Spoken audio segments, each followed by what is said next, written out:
Hello, everybody. This is Patrick Monroe with Vizion Magazine. I have on the phone a very special guest, a well-known comedian, best known for his roles on Shakes the Clown, Scrooged, Police Academy, and the cartoon version of Hercules.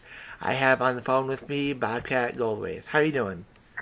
I'm okie doke. That's good. I was at work. You left out Biodome. Oh, Biodome as well. Yeah, I had forgotten No, about that one. I'm not in Biodome. Okay.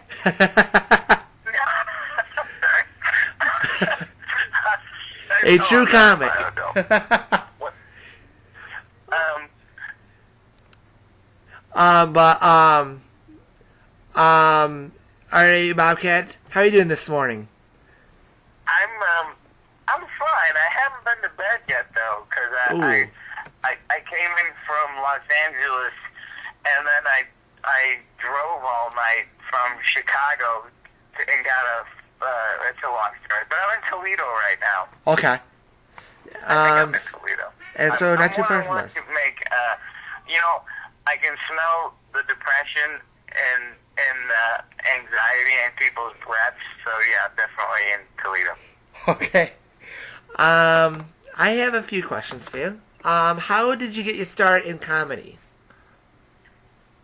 I started comedy when I was a kid. My earlier stand-up was, I started when I was 15, and my stand-up then was a lot different. It was, I didn't really do that many jokes. I would just go on stage and read a Dear John letter and cry, or gut a fish on stage.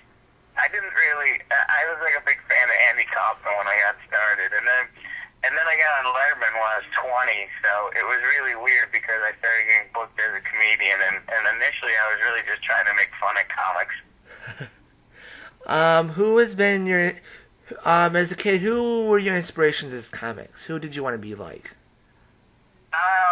Andy Kaufman, definitely. When I was a kid, I was a big fan of all different kinds of comedy. Everyone from Bill Cosby to Steve Martin, and I think it's funny because I've met Steve Martin a little bit over the years, but I've never said that to him. Like, hey, when I was a kid, I was a big fan of yours, and he'd be like, crap, I thought you were older than me.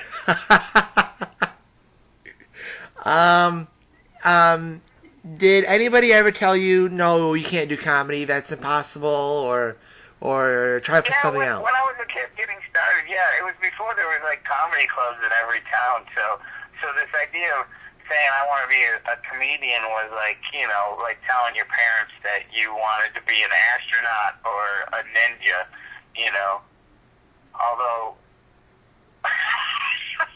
ninja would be pretty cool. If you could be any, were you?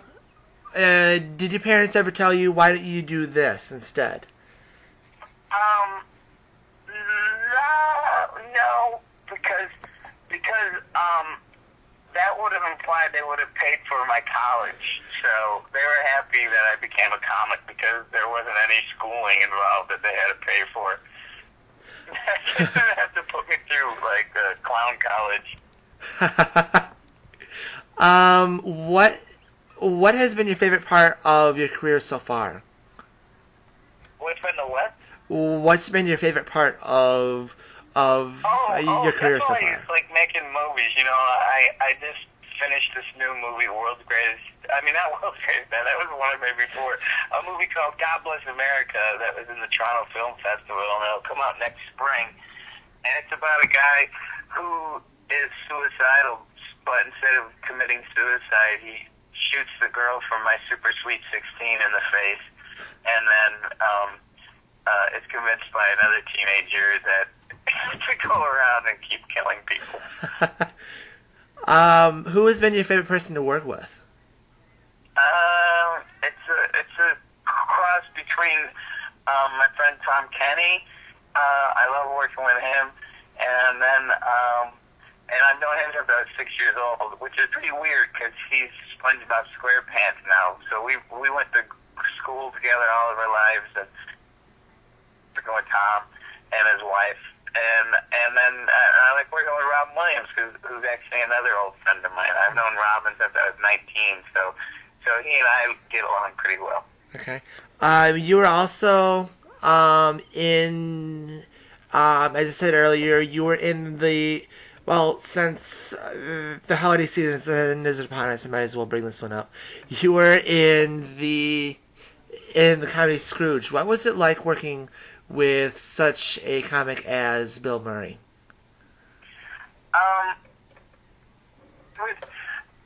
He's an extremely funny guy, you know, so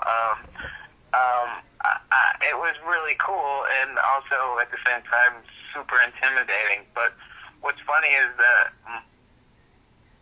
God Bless America, his brother Joel actually is the star of that movie, and I know Joel because we did a movie in the 80s together called One Crazy Summer. Wow. Okay, I just have a couple more questions for you. What would be your advice to up and coming comics who would like to make it big?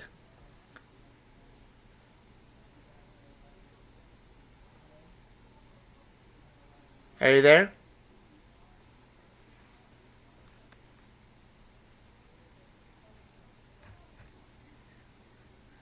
I believe we've been. Holy shit. Hello? Hey, you Hey. insulted me, so I hung up. So I don't know what happened. All of a sudden it just said that I had a wrong number. Oh, Did you hit a switch? I don't think so. I think this is really weird. I know.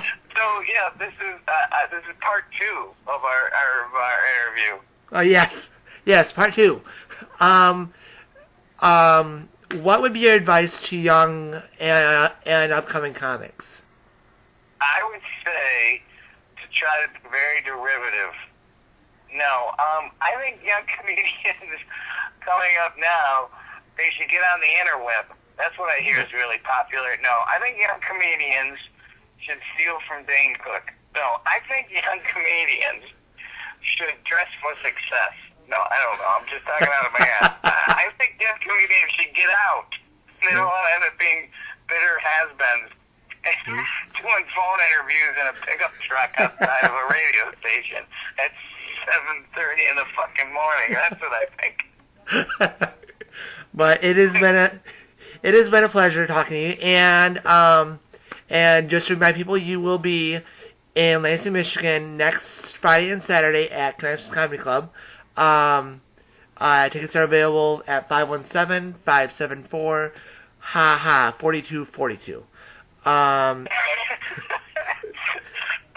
It's really sad that the phone numbers are always you know what I mean, Uncle Funny's and dial 1-800 blah blah googie googie seltzer in my pants.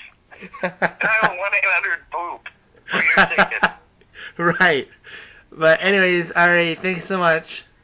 Thank you so much. Bye bye.